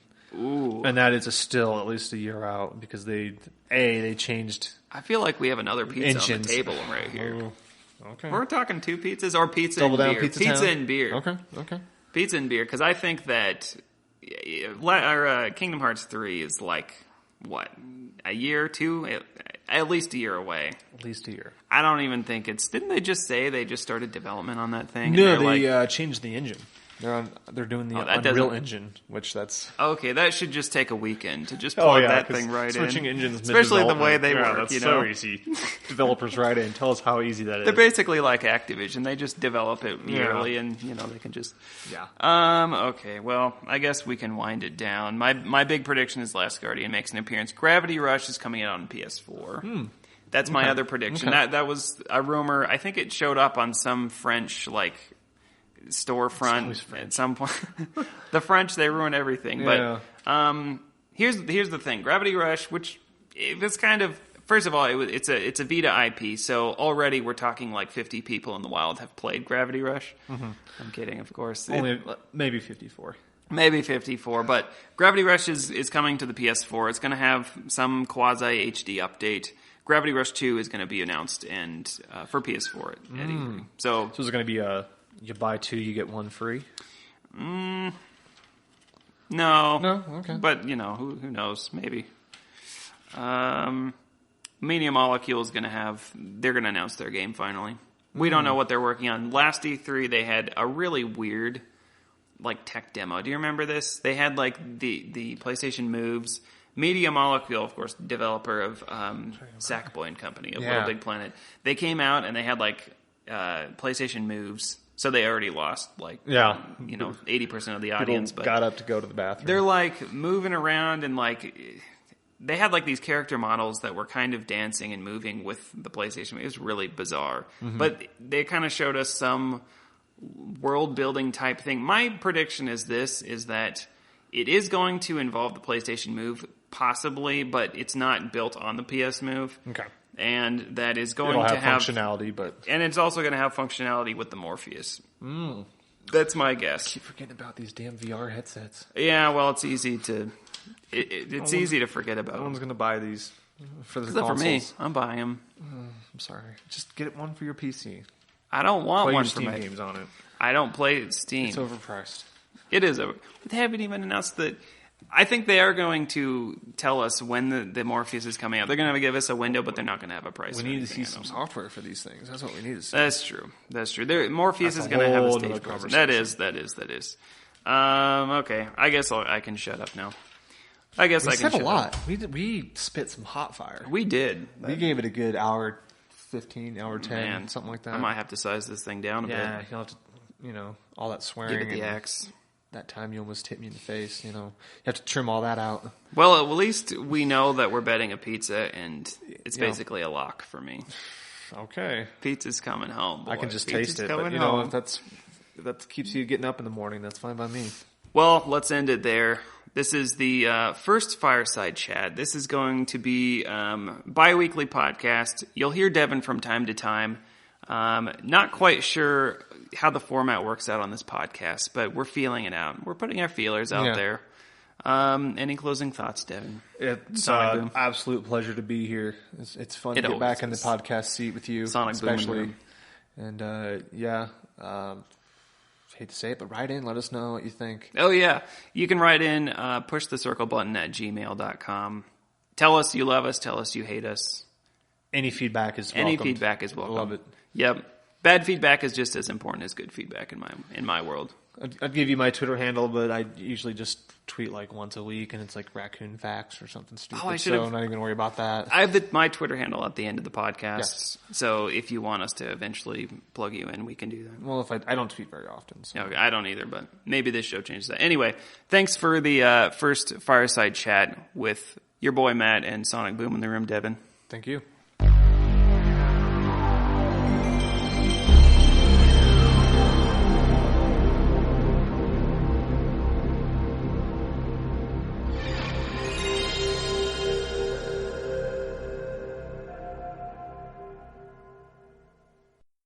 First fireside chat in the books, people. One down, one down. Moving right along in the podcast, though, it's time for thoughts and tangents for the Circle Button podcast. And remember in the intro there, thoughts and tangents are just topics of interest to me. That can be PlayStation specific or not. It can be gaming generally, really anything that's on my mind. Thoughts and tangents. These are things that I've thought about beforehand. I've got a lot of notes, or I have done research on it, so it's a little bit more serious, I guess you could say. So sit back, kick off your shoes, relax your socks, grab another cup of tea, and come with me on this journey. Thoughts and tangents for the week.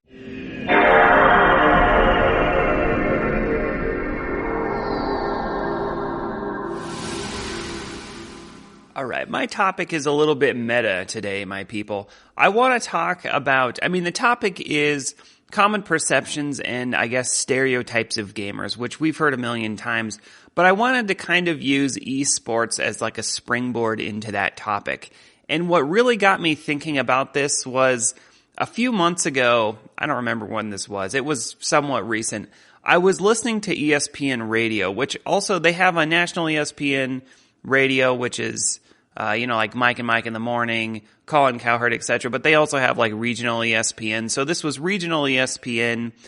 I think this was, whenever it was. I recall back in September, though, somewhat notoriously, ESPN president John Skipper had said publicly that he did not consider esports to be real sports.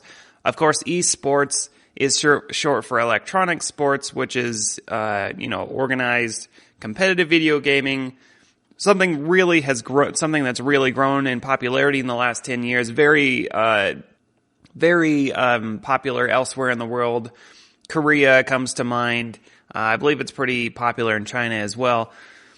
Remember, ESPN actually did air the Dota 2 championships back in July. I believe that took place in Seattle. That was kind of a big moment for gaming, actually, because it was the first time that esports had ever been broadcast on a mainstream channel. Thank you, Wikipedia, for that little bit of insight.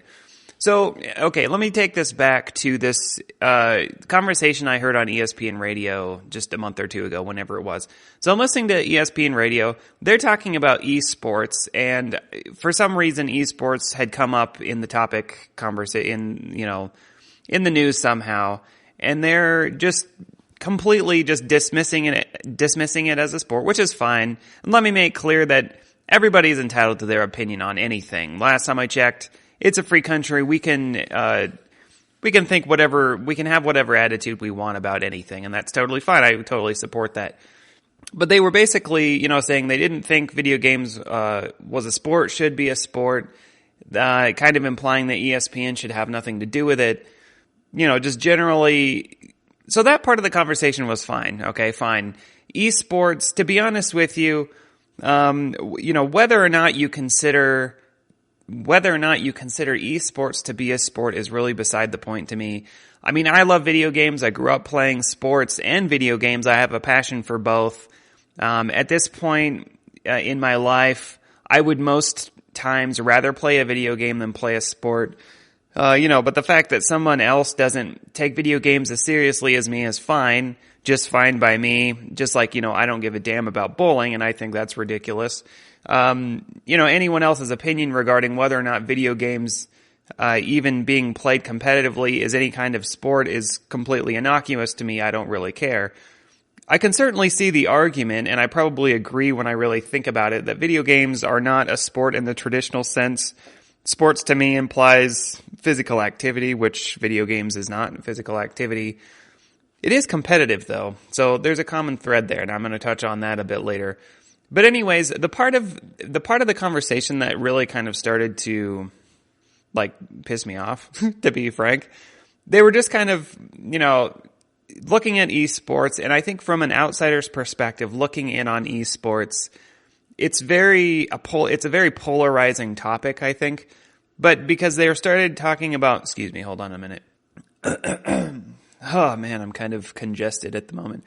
So they're looking at esports. It started to become clear to me that this ESPN radio conversation was going to use esports as kind of an opportunity to talk about video game culture generally, just lambasting people who would watch esports, talking about, using kind of what I would consider old stereotypes to make judgments on people and make a wide assertion about the video game culture generally. I mean, I think part of the reason is because it's an easy target. They're just trying to be funny. And, to be clear, I obviously have a soft spot for video game culture because I identify with it pretty strongly. It's funny because I also identify with sports culture to some degree. I grew up playing sports, as I said. I grew up playing video games as well, so I kind of straddle. I'm a straddler. So this short conversation I heard on ESPN radio was interesting to me because it was really just a microcosm of a wider contemporary conversation as I see it.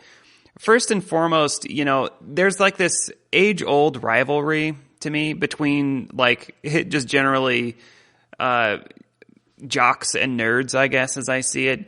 Certainly think that this played into the conversation, and I think that probably folks who align themselves more with jocks and I guess mainstream American sports, I should say, probably don't like the trends we've seen in the United States over the past 20 years or more, where, youth involvement in sports is generally on the decline.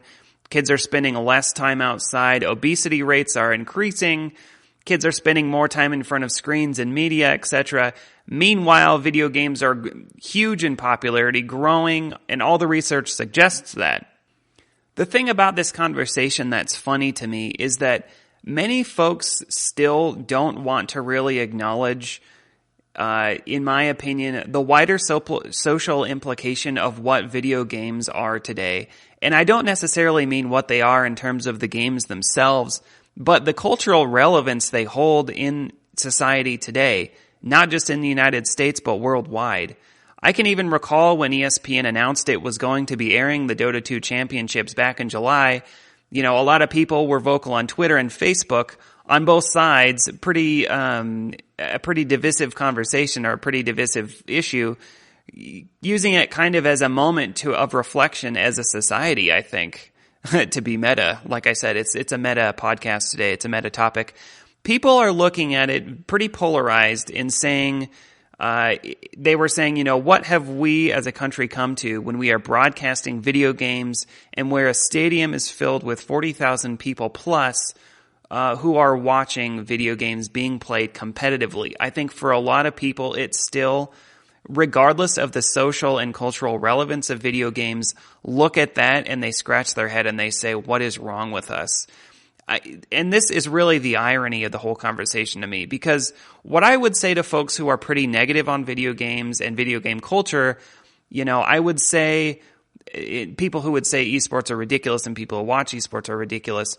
Anybody who would watch a video game being played competitive or otherwise are not so dissimilar from Americans generally in many ways. I think that a lot of people would say, really what I would say to those folks is, what do you do with your personal time, and how is it so unlike what many of us who consider ourselves video gamers choose to do with ours?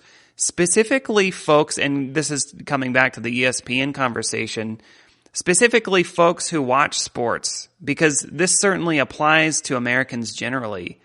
this applies to most Americans, you know, and I looked up some statistics on this. 64% of Americans report to watch NFL football. The average American watches anywhere from 3 to 5 hours of live television daily. The amount of time you spend watching TV goes up with your age. Those are, I don't want to say causal, but they're linked, invariably linked. The statistics are from articles I pulled from New York Daily News, CNN, and Wall Street Journal, by the way. Only 20% of adults in the United States are meeting the overall physical activity recommendations by health professionals. So I want to start the conversation with that people who are very judgmental of gamers, number one, I think you have to also consider, what are you doing with your free time? I see watching TV as a pretty passive thing to do, leisure activity to do, which is totally fine, you know. Watch TV. I watch TV too. I'm not judging you. It's fine. We all watch TV. I think most Americans do. Obviously, the statistics say that. And to be sure, obesity is the single biggest health concern in America today. And I think that it continues to be an easy scapegoat to use video games as a culprit, since, you know, you literally sit down to do it. Kids are doing it more. We're becoming less active as a country, et cetera, et cetera.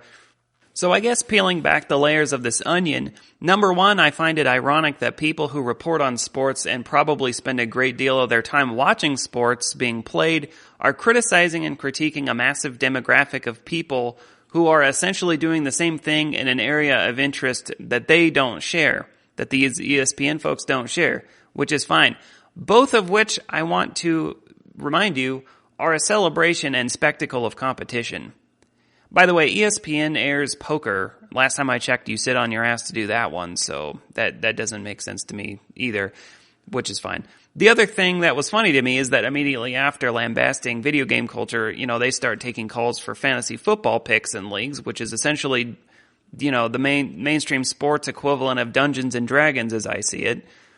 Watching sports and the fact that we have a 24/7 news channel dedicated to mainstream sports in America is not socially criticized generally because sports have an incredible cultural relevance and value, period. And that's absolutely fine. Like it or not, however, video games have become a massive industry and now hold incredible relevance because they have cultural relevance and value as well. And the statistics support that overwhelmingly. I was interested in this, so I looked up some statistics about sports and video games and contrasting the two. The first of which, and I won't spend a ton of time doing this, but 60% of boys and 40% of girls have already been involved in team sports by age 6. And that 75% of boys and 69% of girls age 8 to 17 took part in some organized sport in the previous year. So that's a lot of cultural relevance. And I guess going back again, I think a lot of people who are mainstream, who identify with mainstream sports, kind of have this perspective generally that video games are a bad thing because they discourage physical activity. You know, there may be some element to that, but I don't think that video games are the cause of that necessarily. So, you know, and by the way, 65% or thereabouts of kids say that they participate in sports to be with friends. So it's very much a social activity. Here are some so contrast those statistics with video games, and here are some interesting statistics. These were released by the Entertainment Software Association, the ESA, in 2014. ESA is legit baller, by the way. They offer business and consumer research. They run E3. I believe they own E3, but they're, they offer data for Microsoft, Sony, Nintendo, Konami, Ubisoft, Capcom, Nvidia, etc., EA, Electronic Arts. 51% of households in the United States own a dedicated gaming console. 62% of gamers play video games socially. So that's not unlike what kids report for playing sports. 77% play with others at least 1 hour a week. Parents are quite involved with their children in playing video games. 95% of parents pay attention to the content of their games their children play. I could go on and on and on. The top 2 reasons parents report to play video games with their kids is that, number 1, they see it as fun for the family, and number 2, because they were asked to by children. And 83% of parents place some limit on video game playing by their kids. So coming back to the conversation at hand, making fun of gamers and using an old stereotype of neckbeard and no social skills, whatever, they're out there, okay? But in some sense, to do that, I think the joke is kind of on you. Video games represent something that many people don't like, period, and those folks aren't going away anytime soon. That perspective isn't going away anytime soon. But common social attitudes are really what ascribes social validity to something. And that really is the crux of what got me thinking when I heard this ESPN conversation. Pulling this back, getting meta on your ass again and again. It's been quite awesome to me to watch the changes in social attitude towards video games and nerd culture generally. To be sure, this perspective has changed. Being a nerd is kind of cool right now, I think. The social stigma, I think, that's attached to being interested in video games, in comic books, in Magic the Gathering, etc., and to be sure as well, there are like levels to nerddom, I think, for mainstream people who aren't interested in these things. Video games, I think, is breaking through subtly, but it is, I think, on the tip of that social force. But society really has shifted its perspective on nerd culture generally. You can see that all over mainstream media too. Comic book films have exploded in the last 10 to 15 years. Shows like Big Bang Theory, which really, I think, present like geeks as funny and charismatic personalities, while also playing, I think, on some stereotypes. But I'm just saying, the nerd culture, I think, is being adopted a little more by wider mainstream culture. It's not altogether negative per se, but again and again, the stereotype of video gamers are still there, to be sure, But again, I think that the ESPN conversation of lambasting video gamers generally and just making fun of anybody who would watch video games being played competitively. We're not that different from you all who are also watching competition passively. Video game playing to me is more of an activity to me that engages me. That's just me because I like video games and that's why I play them, to be engaged in something, to be immersed in something. But again, my point is, video games represent something that many people don't like, period. That's not going away anytime soon. But the fact that video games are trending with a culture of technology, and the technology industry is not changing anytime soon either. The fact that Americans are consuming technology and video games is not changing anytime soon. And the fact that video games now have a cultural relevance is not changing anytime soon. Most American households have a dedicated gaming console in their homes. Research done in 2012 found that U.S. citizens between the ages of 8 and 64, 64% play video games. That makes gaming the number 2 entertainment by dollars spent in the country. Esports is a gathering of entertainment and celebration of competition. Sports fans gather in stadiums, which are really the cathedrals of the modern era, to celebrate competition and watch something they enjoy. Going to a movie is a gathering of folks who are being entertained together in a theater. America is a society of entertainment. These are all forms of entertainment as I see it. When you use antiquated stereotypes to define the gaming community, it already tells me that you're basing your opinion on emotion more than reason. That either you don't like what video games represent, but more than that, you don't want to acknowledge or simply don't like technology trends in America today.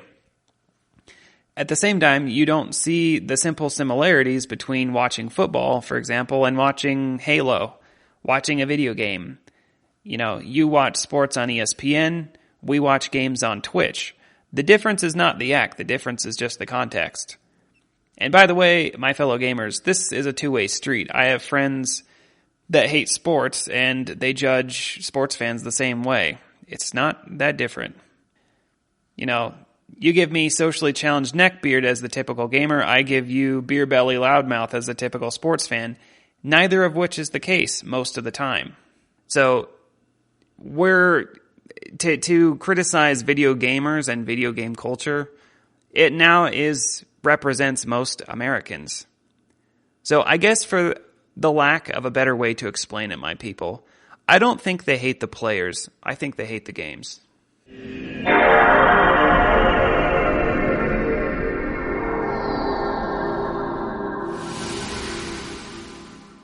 So that's a wrap on the pilot episode of the Circle Button podcast. Thanks if you made it this far. Thanks for sticking around. Thanks again to Sonic Boom in the Room, my boy Devin, for coming on for the fireside chat and sharing a cup of tea with me, a spot of tea. It was fun. Look for the Circle Button again to be released on May 3rd. In the meantime, have a good couple of weeks. This has been the Circle Button podcast pilot episode. The Circle Button is a biweekly podcast on iTunes and Stitcher. We always appreciate your reviews on iTunes, and you can find the Circle Button on Twitter at the Circle Button. Thanks for listening, and until next time, keep gaming.